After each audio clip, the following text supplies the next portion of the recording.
दोस्तों नमस्कार, स्वागत है एक बार फिर से देश और दुनिया की तमाम बड़ी खबरों में। आपसे निवेदन है कृपया चैनल को सब्सक्राइब करें और घंटी बटन भी दबा दें। ये पहली बड़ी खबर है, आम आदमी पार्टी की उड़ गई धज्जियां। ईडी ने अरविंद केजरीवाल को कर लिया गिरफ्तार। दरअसल दिल्ली के मुख्यमंत्री अरविंद केजरीवाल को केंद्रीय जांच एजेंसी ईडी ने शराब घोटाले के मामले में गिरफ्तार कर लिया। ईडी ने केजरीवाल से करीब 2 घंटे तक पूछताछ की और उसके बाद उन्हें गिरफ्तार कर लिया है। दिल्ली हाई कोर्ट से झटका लगने के बाद ईडी की टीम गुरुवार की शाम को करीब 7 बजे केजरीवाल के आवास पर पहुंची। इस दौरान सुरक्षा के कड़े इंतजाम देखे गए। आपको बता दें कि फिलहाल ईडी ने केजरीवाल को गिरफ्तार कर लिया है।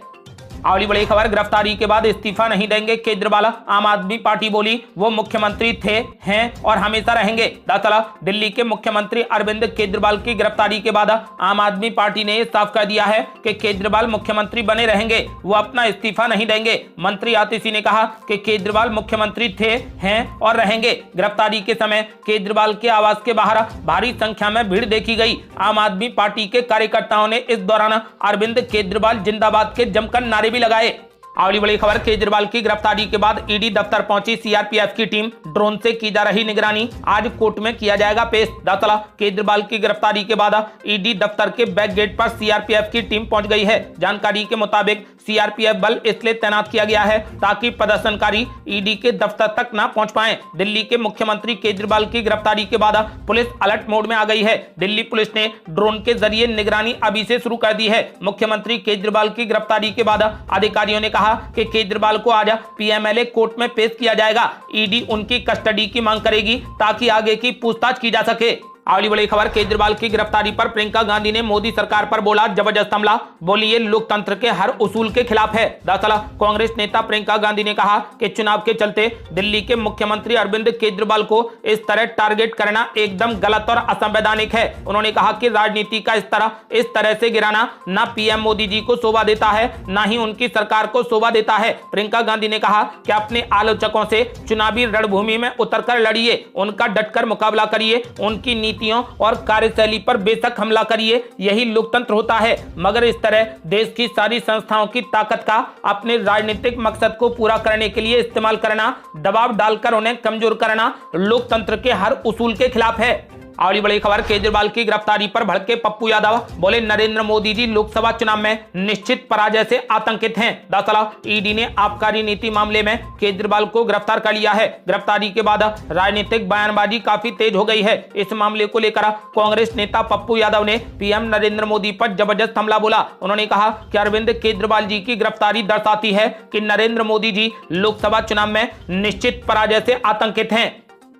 अगली बड़ी खबर, गिरफ्तारी के तुरंत बाद सुप्रीम कोर्ट पहुंचे केजरीवाल, जल्द सुनवाई की मांग। दरअसल शराब नीति मामले में दिल्ली हाई कोर्ट ने गुरुवार को केजरीवाल की गिरफ्तारी पर रोक लगाने से साफ इनकार कर दिया। हाई कोर्ट के इस फैसले के खिलाफ दिल्ली के मुख्यमंत्री केजरीवाल ने अब सुप्रीम कोर्ट का दरवाजा खटखटाया है। ई फाइलिंग के जरिए अर्जी दाखिल की गई है और जल्द सुनवाई की मांग की गई है। कानूनी रूप से गिरफ्तारी को सबसे पहले हाई कोर्ट में चुनौती दी जाती है और जमानत निचली अदालत से मांगी जाती है। इसीलिए अब सुप्रीम कोर्ट क्या दखल देगा, ये देखने वाली बात होगी।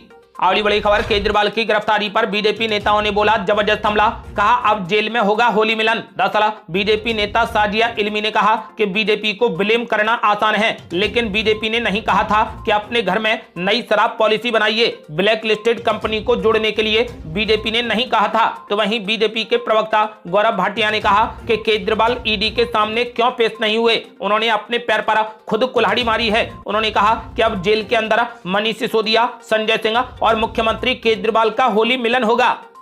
अगली बड़ी खबर, राहुल गांधी ने केजरीवाल की गिरफ्तारी पर बीजेपी पर बोला जबरदस्त हमला। बोले मुंहतोड़ जवाब देगा इंडिया गठबंधन। दरअसल कांग्रेस नेता राहुल गांधी ने कहा कि डरा हुआ तानाशाह एक मरा हुआ लोकतंत्र बनाना चाहता है। राहुल गांधी ने कहा कि मीडिया समेत सभी संस्थाओं पर कब्जा, पार्टियों को तोड़ना, कंपनियों से हफ्ता वसूली, मुख्य विपक्षी दल का अकाउंट फ्रीज करना भी आसुरी शक्ति के लिए कम था, तो अब चुने हुए मुख्यमंत्रियों की गिरफ्तारी भी आम बात हो गई है। राहुल गांधी ने कहा कि इंडिया गठबंधन इसका मुंहतोड़ जवाब देगा।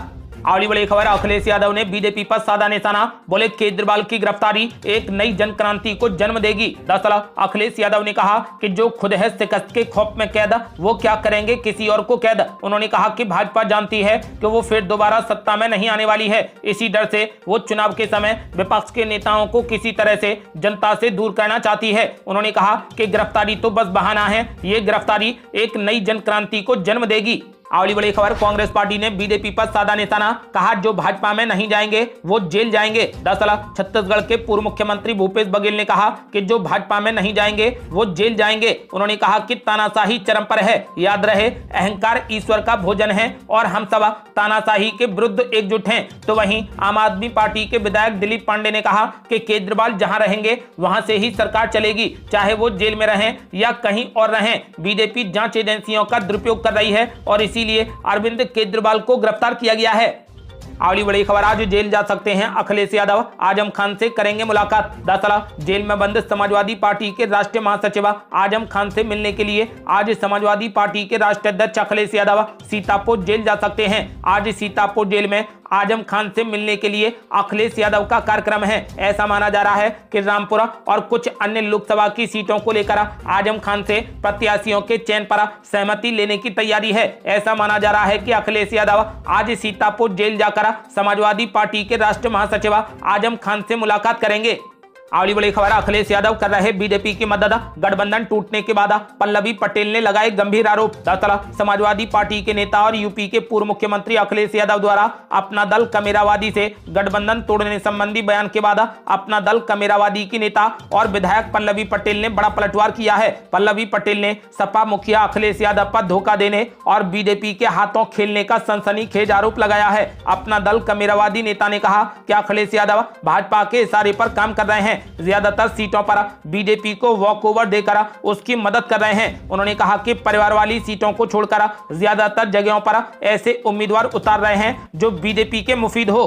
अगली बड़ी खबर, राजस्थान में बीजेपी को लगा जोर का झटका, बीजेपी के दिग्गज नेता कांग्रेस पार्टी में हो गए शामिल। दरअसल लोकसभा चुनाव से ठीक पहले राजस्थान में बीजेपी को जोर का झटका लगा है। कोटा उत्तर के पूर्व बीजेपी विधायक प्रहलाद गुंजल ने कांग्रेस पार्टी का हाथ थाम लिया है। कांग्रेस में शामिल होने के साथ ही उन्होंने बीजेपी पर जमकर निशाना साधा। उन्होंने कहा कि एक परिवार की राजनीति चल रही है और मैं किसी नेता के भाइयों का गुलाम बनने के लिए राजनीति में नहीं आया हूं। कांग्रेस की सदस्यता लेते ही गुंजल ने कहा, क्या महसूस होने लगा है कि देश में भय का माहौल है। उन्होंने कहा कि सत्ता की ताकत के बूते आम आदमी की आवाज को कुचलने की प्रवृत्ति अब चुनौती बन गई है। अगली बड़ी खबर, भीम आर्मी चीफ चंद्रशेखर आजाद नहीं कर पाए नामांकन, बोले पर्चा कैंसिल करा सकती है सरकार। दरअसल लोकसभा चुनाव को लेकर नामांकन की प्रक्रिया शुरू हो गई है। ऐसे में बिजनौर में नगीना लोकसभा सीट से आजाद समाज पार्टी के प्रत्याशी चंद्रशेखर आजाद का गुरुवार को नामांकन नहीं हुआ। चंद्रशेखर ने कहा कि नॉमिनेशन की मेरी इच्छा थी, लेकिन सभी इच्छाएं पूरी नहीं होती। आजाद समाज पार्टी के नेता चंद्रशेखर आजाद ने कहा कि सरकारी तंत्र ने आज नामांकन के लिए मना कर दिया। चंद्रशेखर ने कहा कि सरकार के लोग प्रशासन को दबाव में लेकर मेरा पर्चा भी कैंसिल कर सकते हैं। अगली बड़ी खबर, लाल बहादुर शास्त्री के पोते दिवाकर शास्त्री ने कांग्रेस और राहुल गांधी पर बोला जबरदस्त हमला, बोले गांधी परिवार का मुखौटा है मल्लिकार्जुन खड़गे। दरअसल बीजेपी में महीने भर पहले शामिल हुए कांग्रेस पार्टी के पूर्व राष्ट्रीय सचिव और देश के दूसरे प्रधानमंत्री लाल बहादुर शास्त्री के पोते दिवाकर शास्त्री ने राहुल गांधी और मल्लिकार्जुन खड़गे पर जबरदस्त हमला बोला। उन्होंने सियासी निशाना साधते हुए मल्लिकार्जुन खड़गे को गांधी परिवार का मुखौटा करार दिया। उनका दावा है कि मल्लिकार्जुन खड़गे सिर्फ एक चेहरा है, जबकि असली रिमोट अब भी राहुल गांधी और उनके परिवार के हाथ में ही है। दिवाकर शास्त्री ने कहा कि मल्लिकार्जुन खड़गे अध्यक्ष रहते हुए भी कोई भी फैसला नहीं ले सकते हैं और पार्टी को पूरे तरीके से राहुल गांधी और उनका परिवार ही चला रहा है। दिवाकर शास्त्री ने कहा कि कांग्रेस पार्टी अब अपनी नीतियों, सिद्धांतों और मुद्दों से भटक गई है। नेतृत्व की संवादहीनता की वजह से कार्यकर्ता निराश हैं और यही वजह है कि बड़ी संख्या में लोग पार्टी को छोड़कर भाग रहे हैं। अगली बड़ी खबर, कांग्रेस पार्टी ने अपनी तीसरी लिस्ट कर दी जारी, 57 उम्मीदवारों का कर दिया ऐलान। दरअसल कांग्रेस पार्टी ने आगामी लोकसभा चुनाव को लेकर आज अपने उम्मीदवारों की तीसरी लिस्ट जारी कर दी। इसमें अरुणाचल प्रदेश, गुजरात, कर्नाटक, महाराष्ट्र, राजस्थान, तेलंगाना, पश्चिम बंगाल और पुदुचेरी की 57 सीटों पर उम्मीदवारों को टिकट दिया गया है। कांग्रेस पार्टी ने गुजरात की गांधीनगर सीट से गृह मंत्री अमित शाह के सामने सोनल पटेल को टिकट दिया है। वहीं कर्नाटक की गुलबर्ग सीट से मल्लिकार्जुन खड़गे के दामाद राधा राधा कृष्ण को उम्मीदवार बनाया गया है, जबकि पश्चिम बंगाल की बहरामपुर सीट से अधीर रंजन चौधरी को चुनावी मैदान में उतारा गया है। अगली बड़ी खबर, अब पी चिदंबरम के बेटे कार्ति चिदंबरम पर कसा ईडी का शिकंजा। कोर्ट में कहा कि चीनी नागरिकों के वीजा मामले में ली 50 लाख रुपए की रिश्वत। दरअसल ईडी ने आरोप लगाया कि कांग्रेस सांसद कार्ति चिदंबरम ने एक कंपनी के चीनी कर्मचारियों को पुनः वीजा दिलवाने के संबंध में केंद्रीय गृह मंत्रालय से मंजूरी के लिए करीबी सहयोगियों के माध्यम से 50 लाख रुपए की रिश्वत ली। ये कंपनी पंजाब में बिजली संयंत्र स्थापित करती है। अब कार्ति चिदंबरम ने कहा कि उनके वकील सुनवाई के दौरान कोर्ट में इन आरोपों का जवाब देंगे। अगली बड़ी खबर, बीजेपी ने भी जारी कर दी अपनी तीसरी लिस्ट। अन्नामलाई से लेकर सौंदरराजन तक को मिला टिकट। दरअसल लोकसभा चुनाव 2024 के मद्देनजर बीजेपी ने अपनी तीसरी लिस्ट जारी कर दी है। बीजेपी की तीसरी कैंडिडेट लिस्ट में 9 प्रत्याशियों की घोषणा की गई है। ये उम्मीदवारों की लिस्ट तमिलनाडु की लोकसभा सीटों को लेकर है। इस लिस्ट में तमिलनाडु बीजेपी के चीफ अन्नामलाई को कोयम्बटूर लोकसभा सीट से टिकट दिया गया है। तो वहीं 2 दिन पहले तेलंगाना के राज्यपाल पद से इस्तीफा देने वाली तमिलिसाई सुंदरराजन को चेन्नई साउथ से टिकट दिया गया है। अगली बड़ी खबर, अकाउंट फ्रिज के मामले पर सोनिया गांधी और राहुल गांधी ने मोदी सरकार पर बोला जबरदस्त हमला। दरअसल लोकसभा चुनाव से पहले कांग्रेस पार्टी ने केंद्र की मोदी सरकार पर जमकर निशाना साधा। नई दिल्ली में प्रेस कॉन्फ्रेंस करा कांग्रेस नेता सोनिया गांधी ने कहा कि ये मुद्दा न केवल कांग्रेस पार्टी को बल्कि हमारे लोकतंत्र को भी प्रभावित करता है। उन्होंने कहा कि जनता से जमा किए गए धन को रोका जा रहा है और हमारे खातों से जबरन पैसा निकाला जा रहा है। तो वहीं इस दौरान कांग्रेस नेता राहुल गांधी ने कहा कि पार्टी अपने कार्यकर्ताओं को भुगतान करने, पर्चे प्रकाशित करने और विज्ञापन स्लॉट बुक करने जैसी सामान्य गतिविधियों का संचालन करने में असमर्थ है। राहुल गांधी ने कहा कि ये सिर्फ कांग्रेस के खातों को फ्रीज करने का मामला नहीं है, बल्कि भारतीय लोकतंत्र को फ्रीज करने का मामला है। अगली बड़ी खबर, आचार्य प्रमोद कृष्णम ने कांग्रेस नेता राहुल गांधी पर बोला जबरदस्त हमला।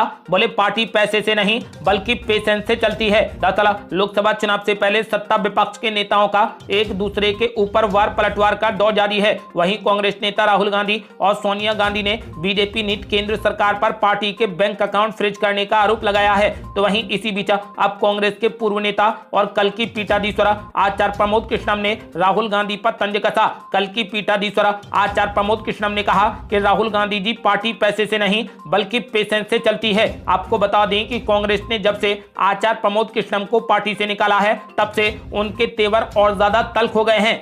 अगली बड़ी खबर, टैक्स विवाद पर बीजेपी ने राहुल गांधी पर बोला जबरदस्त हमला। कहा सारी समस्या राहुल गांधी के अल्प ज्ञान की है, कांग्रेस सूख कर कांटा हो गई है। दरअसल आयकर विभाग की ओर से कांग्रेस के बैंक खाते फ्रीज किए जाने पर बहस काफी तेज हो गई। इस मामले पर राहुल गांधी, सोनिया गांधी और मल्लिकार्जुन खड़गे ने मोदी सरकार पर जमकर हमला किया। अब इसे लेकर भाजपा ने भी तीखा हमला बोला है। भाजपा नेता रविशंकर प्रसाद ने कहा कि सारी समस्या राहुल गांधी के अल्प ज्ञान की है। उन्होंने कहा कि कांग्रेस पार्टी ने जो प्रेस कॉन्फ्रेंस की है, यदि उसे एक लाइन में कहें तो उन्होंने हार की हताशा दिखाई है। उन्होंने कहा कि कांग्रेस पार्टी सूख कर कांटा हो गई है। अब ये लोग देश के लोकतंत्र पर सवाल उठा रहे हैं। राहुल गांधी का कहना है कि कांग्रेस का खाता बंद होने का मतलब है कि देश का खाता बंद हो गया है। यही वो सोच है जो मानती थी कि इंदिरा इज इंडिया और इंडिया इज इंदिरा। रविशंकर प्रसाद ने कहा कि आज ये कह रहे हैं कि कांग्रेस का खाता बंद तो देश का खाता बंद। राहुल गांधी ये ध्यान रखें कि देश और उसका लोकतंत्र आपसे कहीं बड़ा है। इस तरह लोकतंत्र को शर्मसार नहीं करना चाहिए।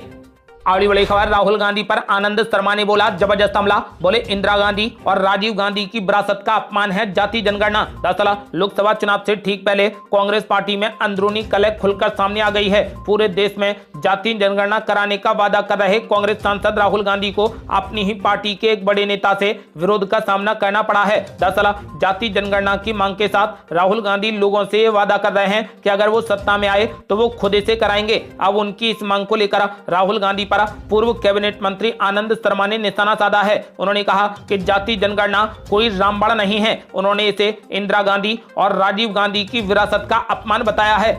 अगली बड़ी खबर, कांग्रेस पार्टी ने चुनाव आयोग से की मोदी सरकार की शिकायत। कहा बंद करवाओ उनके विज्ञापन और पोस्टर। दरअसल लोकसभा चुनाव को लेकर जैसे जैसे वक्त नजदीक आ रहा है, तमाम दल उम्मीदवारों के नामों के ऐलान के साथ जनता के बीच में जा रहे हैं। इस बीच कांग्रेस पार्टी ने आरोप लगाया कि बीजेपी चुनाव प्रचार के लिए मोदी का परिवार रूस यूक्रेन युद्ध रुकवाने के फर्जी दावे और सेना का इस्तेमाल कर रही है। इससे नाखुश पार्टी ने मोदी सरकार के विज्ञापनों और पोस्टरों आदि पर चुनाव आयोग के समक्ष आपत्ति जताई है। है और इन्हें तुरंत बंद करवाने की मांग की है। ये थी अब तक की बेहद बड़ी खबरें। रोजाना की ताजा खबरों को जानने और हमसे जुड़ने के लिए चैनल को लाल बटन दबाकर सब्सक्राइब करें और घंटी बटन भी दबा दें। जल्दी मिलते हैं बड़ी अपडेट के साथ, तब तक के लिए जय हिंद, जय भारत।